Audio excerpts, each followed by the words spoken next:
Olá pessoal, Deus abençoe vocês, suas famílias, seus lares, em nome do Senhor Jesus. Pessoal, estamos aqui graças ao nosso bom Deus para mais um momento de reflexão dentro da Palavra de Deus. Antes de mais nada, eu quero fazer um pedido. Pessoal, nos ajude a compartilhar o nosso conteúdo, para que venha alcançar mais pessoas. Nosso momento de reflexão aqui é um momento de aprendizado. Eu aprendo, vocês aprendem, todos nós aprendemos aqui um pouquinho mais dentro da Palavra de Deus sobre cada tema que nós trazemos. São vários temas, porém também nós estamos em uma caminhada bíblica, capítulo por capítulo da Palavra de Deus, o qual estamos hoje em Gênesis capítulo 34. Então eu conto muito com o apoio de vocês, pessoal, para estar nos ajudando a compartilhar essas reflexões. Muitas das vezes uma reflexão, a gente tenta comprimir ela o máximo possível. E, infelizmente, hoje pessoas não têm muita paciência para ver um vídeo que possa chegar ali a 20 minutos aproximadamente. Porém, eu entendo que tem que ter começo, meio, fim, dependendo do tema. Então, para que ele fique bem completo, com referências e tudo mais. Tudo para quê? Para que a gente venha aprender. Ok? Então, eu conto muito com o apoio de vocês e já estou agradecendo por todos aqueles aí que estão nos ajudando na interatividade do canal e compartilhando. Deus abençoe a vida de cada um de vocês em nome do Senhor Jesus, tá bom? Pessoal, então hoje nós vamos refletir sobre Gênesis capítulo 34 e vamos ver o que nós podemos aprender dentro desse capítulo, que tem como subtema aqui, quando a dor não é tratada pela vontade de Deus. Então, assim, Gênesis 34 é um dos capítulos mais difíceis da Bíblia. Ele fala de abuso, silêncio, vingança e consequências devastadoras. A história mostra o que acontece quando homens deixam de buscar a direção de Deus e passam a agir movidos pela carne, pela ira e pelo orgulho. Então, vamos lá. Primeiro ponto, o perigo de estar no lugar certo sem estar na vontade de Deus. Vamos lá. Versículo 1 de Gênesis 34. Diz assim: certa vez, Diná, a filha de Jacó e de Leia, foi fazer uma visita a algumas moças daquele lugar. Jacó havia retomado a terra prometida, mas ao invés de seguir para Betel, onde Deus havia ordenado, lá em Gênesis capítulo 31, versículo 13, ele estabeleceu-se próximo de Siquém. Lá vem a consequência de não fazer aquilo que Deus manda, né? O problema começou antes mesmo do pecado de Siquém. Muitas vezes as tragédias espirituais, elas começam quando nos acomodamos fora do centro da vontade de Deus. Exegeticamente, o nome Betel, no original Bet-El, significa casa de Deus. Jacó estava perto do lugar certo, mas não exatamente onde Deus havia mandado. Então, perto não quer dizer o lugar. É uma distância de estar perto e estar no lugar. E aplicando aqui, fazendo uma aplicação, muitos cristãos, eles não abandonam Deus completamente. Eles apenas param no meio do caminho. Estão próximos da vontade de Deus, mas não totalmente nela. A proximidade da vontade de Deus nunca substitui a obediência. E nós temos uma referência sobre isso lá no livro de 1 Tiago. 1 Tiago. Livro de Tiago, capítulo 1, versículo 22. 1 Tiago, essa foi boa. Não se engane, não seja apenas ouvintes dessa mensagem, mas o ponha em prática. Ok? Segundo ponto, o pecado sempre produz feridas profundas. Vamos lá. Versículo 2 de Gênesis 34. Ramor, o heveu, que era chefe daquela região, tinha um filho chamado Siquém. Este viu Diná, pegou-a e a forçou a ter relações com ele. Então, assim, a Bíblia, ela não minimiza o pecado. Não minimiza o pecado. O ato de Siquém foi uma violência terrível. Ou seja, então, exegeticamente falando, a palavra hebraica traduzida como humilhou-a é aná, que significa afligir, oprimir, maltratar e causar sofrimento. E a escritura aqui, ela demonstra que o pecado nunca afeta apenas quem o pratica. Ele produz vítimas e deixa cicatrizes. Fazendo uma aplicação dentro aqui, dessa ótica, vivemos numa geração que tenta romantizar ou justificar o pecado. Mas Deus continua chamando o pecado pelo seu verdadeiro nome. E o pecado, ele promete prazer, mas entrega destruição. E nós temos uma referência sobre isso lá no livro de Romanos, capítulo 6, versículo 23. Diz assim: pois o salário do pecado é a morte, mas o presente gratuito de Deus é a vida eterna, que temos em união com Cristo Jesus, o nosso Salvador. Terceiro ponto, o silêncio espiritual pode ser tão perigoso quanto o pecado. Versículo 5 do capítulo 34. Jacó ficou sabendo que Siquém havia desonrado a sua filha Diná. Porém, como seus filhos estavam no campo com gado, não disse nada até que eles voltassem para casa. Então, assim, Jacó ele permanece estranhamente passivo durante grande parte do capítulo. O pai que deveria liderar parece paralisado. Então, como é que nós podemos aplicar aqui? Existem momentos em que o silêncio não é sabedoria. É omissão. Muitos lares sofrem porque aqueles que deveriam exercer liderança espiritual preferem evitar conflito.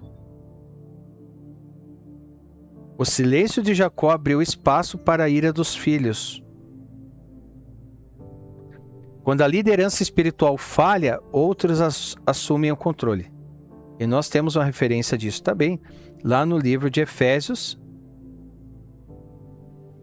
capítulo 6, versículo 4, que diz assim: pais, não trate os seus filhos de um jeito que faça com que eles fiquem irritados.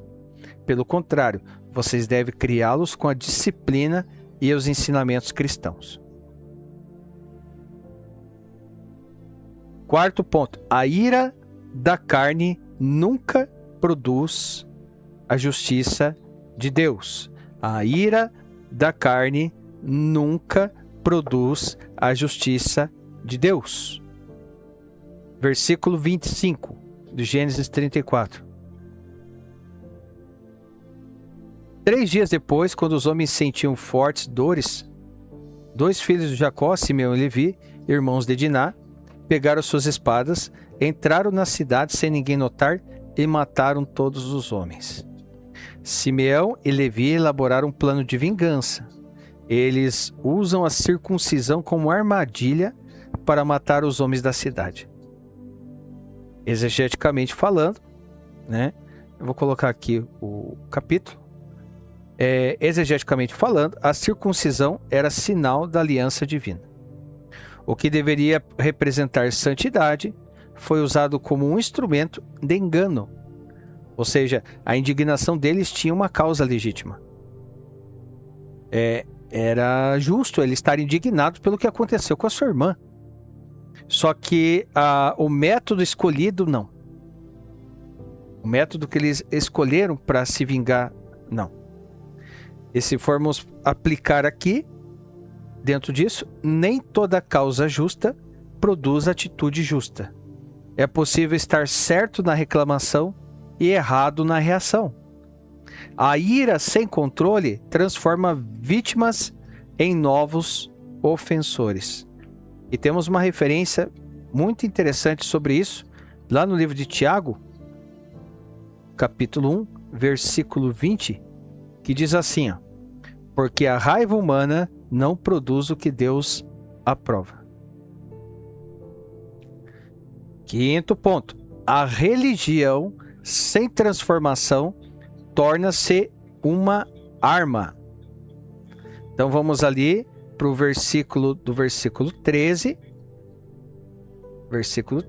até o versículo 17, que diz assim, ó: como se quem havia desonrado a irmã deles, os filhos de Jacó foram falsos na resposta que deram a ele e ao seu pai Hamor. Eles disseram assim: não podemos deixar que a nossa irmã case com um homem que não tenha sido circuncidado. Por isso seria uma vergonha para nós. Só podemos aceitar com essa condição, que vocês fiquem como nós. Quer dizer, que todos os seus homens sejam circuncidados. Aí sim vocês poderão casar com as nossas filhas, e nós casaremos com as filhas de vocês. Nós viveremos no meio de vocês, seremos todos um povo só. Mas se vocês não aceitarem a nossa condição e não quiserem ser circuncidados, nós iremos embora e levaremos a nossa irmã. Simeão e Levi utilizam um símbolo sagrado para executar uma vingança aqui. Voltando um pouquinho, né? E isso revela um perigo extremamente atual. Vamos aplicar. Muitas pessoas usam Bíblia para atacar, doutrina para humilhar, ministério para dominar e religião para ferir. Mas Deus não nos chamou para usar a sua palavra como arma de vingança. Ele nos chamou para sermos instrumentos de restauração. E temos uma referência sobre isso, aqui é forte demais. Uma referência lá no livro de 2 Coríntios, capítulo 3, versículo 6. E diz assim, ó: é Ele quem nos torna capazes de servir a nova aliança, que tem como base não a lei escrita, mas o Espírito de Deus. A lei escrita mata, mas o Espírito de Deus dá a vida. Forte. Sexto ponto. Quem não entrega a sua dor acaba produzindo mais dor. Vamos lá para o versículo 30 de Gênesis 34, que diz assim, ó: então Jacó disse a Simeão e a Levi: vocês me puseram numa situação difícil. Agora os cananeus, os perizeus e todos os moradores dessas terras vão ficar com ódio de mim. Eu não tenho muitos homens. Se eles se ajuntarem e me atacarem, a minha família inteira será morta. Então, após o massacre, Jacó declarou isso. Então agora existe uma cidade destruída, famílias destruídas, mortes, saques, medo, ou seja, e a dor inicial não foi curada, ela foi multiplicada. E aplicando aqui dentro disso, existem duas formas de lidar com feridas. Primeiro, pela carne, pelo nosso eu, ressentimento, vingança, ódio. Agora, pelo Espírito, entregar, justiça divina e restauração. Quem alimenta a ferida acaba se tornando escravo dela. E nós temos uma referência sobre isso também, lá no livro de Romanos. Lá no livro de Romanos, capítulo 12, versículo 19, que diz assim, ó: meus queridos irmãos, nunca se vinguem de ninguém, pelo contrário, deixam que seja Deus quem dê o castigo, pois as Escrituras Sagradas dizem: eu me vingarei e acertarei contas com eles, diz o Senhor. Sétimo ponto. Deus é capaz de restaurar mesmo após os maiores erros. E assim, o capítulo 34, ele termina de forma sombria. Mas a história ela não termina aqui. Porque lá em Gênesis 35, que nós vamos trazer também para refletir, Deus chama Jacó novamente para Betel. E isso mostra algo poderoso. Mesmo depois de falhas graves, Deus continua chamando o seu povo de volta. E exegeticamente falando, o chamado para Betel era um chamado ao arrependimento. Era como se Deus dissesse assim: volte para onde sua comunhão comigo começou. E aplicando dentro dessa ótica aqui, talvez exista feridas, erros e decisões equivocadas em sua vida. Mas Deus ainda chama para o arrependimento, para a santidade, para a restauração. A última palavra não pertence ao fracasso, pertence à graça de Deus. Ok? E concluindo, pessoal, chegamos à conclusão. Gênesis 34 nos ensina que, vamos lá, estar perto da vontade de Deus não é o mesmo que obedecer. O pecado sempre deixa ferida profunda, sempre. A omissão espiritual gera consequência grave. A ira humana não produz a justiça divina. A religião sem transformação pode se tornar uma arma. A dor não tratada gera ainda mais dor. E Deus continua chamando o seu povo para voltar a Betel. E nós fazemos um apelo aqui. Talvez você esteja carregando uma ferida antiga.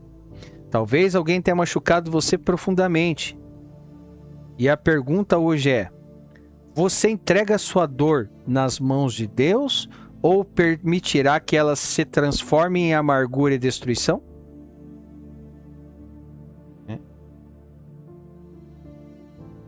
O Senhor continua dizendo: levanta-te e sobe a Betel. Ou seja, volte para a presença de Deus. É lá que as feridas encontram cura e os corações encontram restauração. Amém? Feridas que só Deus pode curar, porque você não vai conseguir expressar. É algo que está lá dentro, está alojado. Você já tentou de várias formas. Então faz o seguinte, entrega na mão de Deus. Entrega na mão de Deus a sua luta e já aproveita e entrega a sua vida também. Deus não quer cuidar só de um momento seu. Ele quer cuidar da sua vida. O Senhor Jesus quer cuidar da sua vida. Por que Ele é o único caminho, a verdade e a vida? E só através dele que chegaremos ao Pai? Porque Ele é o caminho. Ele é o caminho. Não existe caminho alternativo. Não existe outros caminhos, caminhos paralelos. Caminhos paralelos não vão chegar a Deus. Então entrega seu coração verdadeiramente. Se você não está preparado, vai trabalhando aí. Não seja por emoção, nem por impulsão e nem por força. Reflita. Uma coisa eu digo para você, você não vai se arrepender. Ok? Falou contigo? Ok. Foi edificado? Então compartilhe, nos ajude a compartilhar essa reflexão para que venha alcançar mais pessoas. Para que venha alcançar mais pessoas. Que pessoas venham ser alcançadas através do seu compartilhamento.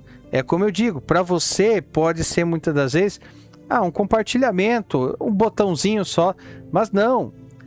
Pode vir além disso. Pode ser a resposta de oração para alguém. Pode ser alguém pedindo uma direção, alguma coisa assim. Então, através do seu compartilhar, eu vou compartilhar então. Isso, para você pode ser só um compartilhar. Mas para alguém que está pedindo resposta de Deus, uma direção.